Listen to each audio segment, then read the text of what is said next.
আজকের দোয়া সাইদুল ইস্তিগফার রাসূলুল্লাহ সাল্লাল্লাহু আলাইহি ওয়াসাল্লাম বলেছেন, এটি ইস্তিগফারের সর্বোত্তম দোয়া।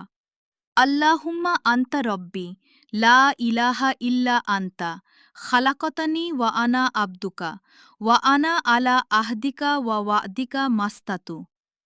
এই দোয়ার অর্থ হল, হে আল্লাহ, আপনিই আমার রব, আপনি ছাড়া কোনো সত্য উপাস্য নেই, আপনিই আমাকে সৃষ্টি করেছেন, আর আমি আপনার বান্দা।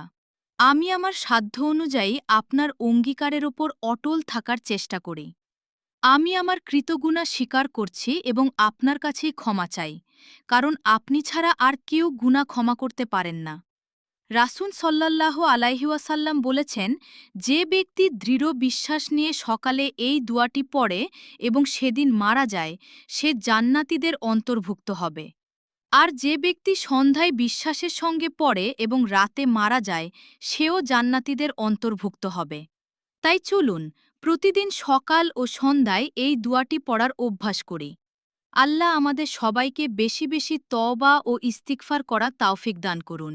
আমিন।